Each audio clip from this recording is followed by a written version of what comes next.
considerando la falta de una cultura que amalgame esa nación. Sabemos que la educación de Estados Unidos no es de las mejores ya. Hace tiempo que dejó de ser una de las educaciones competitivas y, en cambio, es una sociedad en la cual Superman es visto como parte del folclore de su país. Entonces, no existe esa amalgama que pueda reunir a una sociedad y podemos decir, y esta es la cuestión fundamental, me parece, que si la caída de Estados Unidos es un hecho que es muy probable, también es cierto que este hecho servirá para implementar lo que se considera será el postcapitalismo. Es decir, Estados Unidos tiene como esencia el ser la potencia militar más grande del mundo. Eso significa que su papel en una hipotética tercera guerra mundial que modifique las relaciones sociales y la situación económica del mundo es fundamental. Para realizar esto es necesario, hablo del postcapitalismo, es necesario que Europa como representante de la cultura occidental caiga y también Estados Unidos. Ese era mi comentario. Muchas gracias, compañeros. Claro, la posición, no sé si Anatoly te refieres a eso, hay una obra, si no me equivoco, con ese concepto que has mencionado acerca del postcapitalismo de Mark Fisher, en el que, bueno, estoy no, que un poco adelantando, Fisher expone de que cuál podría ser la posibilidad si el marxismo ha sido vencido, si no era esa la posibilidad para desarrollar otra propuesta que pueda rivalizar o incluso superar lo que es la posición capitalista, ¿cuál podría ser esta otra vía? El postcapitalismo entonces se queda en una incógnita porque el propio Fisher, bueno, acaba suicidándose y eso quizás ya puede hablar hasta en contra de la posición que él tiene, que muchos indican como no ha podido encontrar algo que supere esto y por último ha llegado a un proceso de crisis existencial degenerativa, ha optado por que la salida en últimas ha sido la individual suicida. Pero bueno, es un poco más quizás de especulación, pero nos llevaría al punto de que cómo podríamos entender a esto de una sociedad postcapitalista, en qué términos, si no es a partir de una evaluación de lo que es la producción económica. Pero esto de nuevo, volviendo al tema de lo que es la cuestión migrante, lo que ha dicho Anatoly sí tiene bastante sentido acerca de que no hay una identidad aparte de aquella que se han generado las migraciones como tal. Aparte de ello, como es que han cercenado lo que es todo el componente, vamos a llamarlo endógeno, indígena, nativo, aborigen, anterior hacia lo que es la invención de América, como toda Norteamérica se ha dado el lujo de cortar todo este nexo con la relación ancestral de esas tierras, hoy por hoy entonces estaría viviendo también esos límites de decir que sí, para un periodo, vamos a llamarlo de mediano plazo, ya, si ustedes quieren de corto plazo, digo de largo plazo, que vendría a ser de entre 100 y 200 años, la fórmula de Estados Unidos como su modelo imperial funciona a cabalidad, pero desde una vista in the long run de lo que son las civilizaciones, y por eso se les llama civilizaciones milenarias, casi no es nada. Por eso son milenarias. No, una civilización, para que sea considerada como civilización eh, tal, necesita mínimamente haber pasado la prueba de los 1000 años. Y son pocos los pueblos que podrían en el mundo decir, nosotros todavía tenemos esos rasgos. Y uno de ellos es el chino. Ellos sí podrían decir. Nosotros en parte también podríamos decir, más allá de todo el proceso colonizador que hemos sufrido, pero por lo menos no se nos ha extinguido como tal esa raíz, ese contacto. En cambio, en el lado norteamericano se tiene esta gran carencia. Y muchos incluso indican, las estadísticas indicaban de que para el 2050 el presidente de Estados Unidos va a ser de ascendencia latina. Por, y por qué no decirlo directamente, va a ser de origen mexicano. Pero muchos dicen, esto es retomar nomás lo que ya se tenía más antes. Ya como que diríamos esto, la tierra llama esa sangre.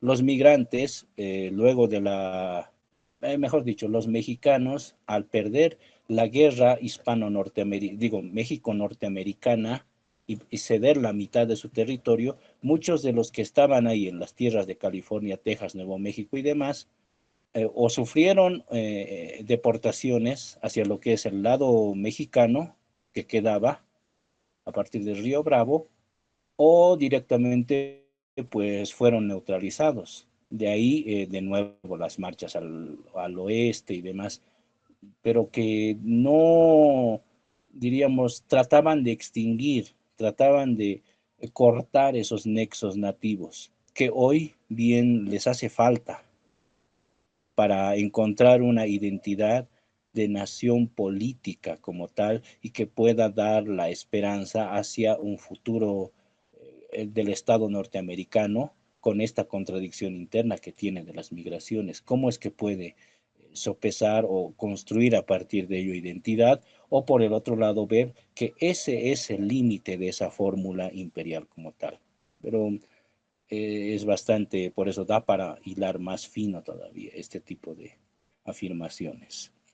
Si hay algún otro compañero que quisiera aportar a modo de pregunta o comentario, le cedemos el micrófono o puede levantar la mano también. Adelante. Adelante, Juan Manuel. Bueno, Heinz, ha sido interesante cómo expones en primer lugar sobre la inmigración, pero también hay otra fundamentación que tal vez tiene una contraparte con Angela Merkel, que en 2016 se hace famosa específicamente por sus políticas de pro-inmigración. ¿Qué sucede un poco con este fenómeno allá en Europa? Porque es el efecto reverso, donde este multiculturalismo más tradicional, liberal más que todo, especialmente nacido en Francia, como química, por ejemplo, esta integración de distintas culturas, saberes dentro de un espacio geográfico que convivan, que al fin y al cabo es un preámbulo tal vez de la plurinacionalidad que nosotros entendemos y tenemos más cercano a ese concepto, pero esto tal vez tiene un tinte liberal y muy practicado en Europa.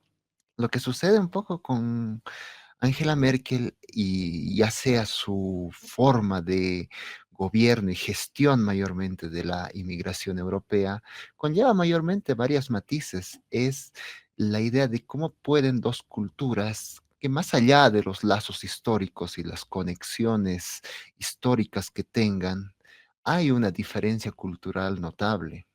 Tal vez dentro del mismo mexicano y la misma frase que le hizo famoso Trump en 2016 era que aquel mexicano inmigrante ilegal, que era el factor que muchos lo omitían, muchos medios simplemente veían al inmigrante como un elemento absoluto, mientras que no iban a lo particular. Pero cuando se habla de inmigración, y perdón si estoy yendo por distintas ideas, pero trato de hilar un sentido de un momento histórico donde vemos este rechazo a la inmigración por parte de Trump y una apertura de la inmigración en Europa con Angela Merkel, sucede que nunca ha habido esa famosa conciliación de culturas, nunca ha habido esta reconciliación absoluta de saberes, tradiciones, que aparentemente el liberalismo tradicional, y tal vez yo noto un poco ese intento de búsqueda en todo discurso pro inmigración, dado que la tradición liberal es la que fomenta en gran parte esto, por eso también hiciste mucho énfasis en el fenómeno de la modernidad, modernidad capitalista, y al fin y al cabo dentro de aspectos políticos y filosóficos es la modernidad liberal también la que problematiza al crear el Estado, pero al mismo tiempo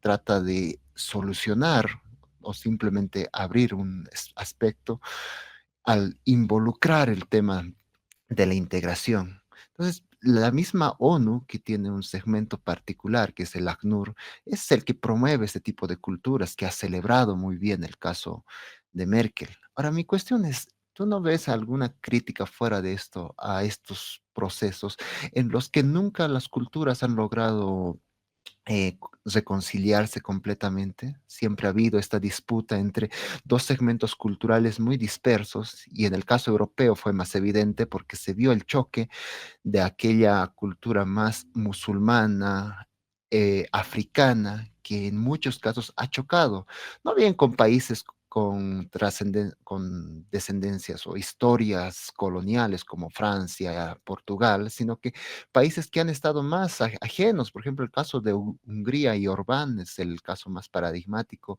donde se abre este discurso anti-inmigración. ¿Por qué? Porque obviamente lo precede ciertos casos de violaciones masivas, encuentros de dos culturas agresivas, violentas, que lamentablemente esta visión de conciliación no se puede solucionar.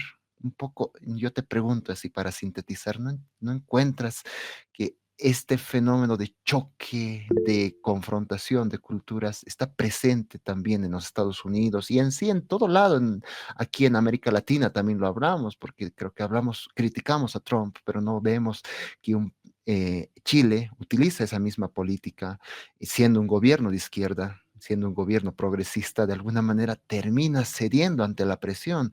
Perú, si bien no tiene una categoría más jurídica, pero sí lo tiene intentos, o sea, la misma población es la que rechaza. Si vemos agresiones contra segmentos venezolanos, son bastante numerosas. Entonces, este choque cultural, esta imposibilidad de una reconciliación, siento que está muy presente y muy poco tocado por aquellos segmentos que defienden tal vez la inmigración. Es interesante el tema que tocas, Juan Manuel. Y como anticipé al principio de esta presentación, el tema que tocamos es muy denso. Y por un lado, tiene también que ver con, incluso tendría que tocarse por países. En este caso hemos tratado de eh, concentrarnos en lo que es el Estado norteamericano. Sin embargo, desde una posición, como tú ya lo has anticipado, desde lo que es el lado europeo, la cuestión se hace distinta, así como podríamos ampliar la situación para el lado, diríamos, desde la vista del Estado chino. Esto no tiene ningún sentido. ¿Quién va a migrar a China como migra a Estados Unidos? Y peor, de manera ilegal. Por otro lado, se tiene en las políticas rusas ahora de la siberianización de lo que es, o la vuelta hacia lo que es el Asia rusa, que le llaman como una de las políticas que ahora están entrando en boga, en el que más bien están aceptando. Están diciendo que vengan los norcoreanos u otros migrantes. Nosotros acá les damos tierra en Siberia, que hay de montones a patadas. Por algo Rusia geográficamente es el país más grande del mundo. Algo parecido a lo que ha hecho Estados Unidos en el tiempo que solamente eran 13 colonias y un porcentaje de población pequeña. Ahora, mira, también esto nos lleva hacia la siguiente cuestión. No es lo mismo ver desde la vista desde nuestros estados, desde una posición y desde el paradigma del conquistador y para nosotros del proceso de colonización como ha sido, distinto hacia lo que es el proceso de migración en ese tipo de países con cierta relativa o última autohegemonía como tal a nivel mundial. Ese factor es bastante interesante de comenzar a investigar. Y a lo que voy es que ¿quién en su eh, cuestión puede plantearse el migrar a otras tierras? Solamente aquel que ya ha sido barrado, ha sido barrido, ha sido directamente arrasado, primero en su economía y peor en aquello que son sus valores, para decir, aquí ya no hay futuro, entonces me voy a buscar el futuro hacia donde. Ah, ya, para este caso, ahí viene esa famosa leyenda, un mito del sueño americano, que ahora posiblemente para Trump se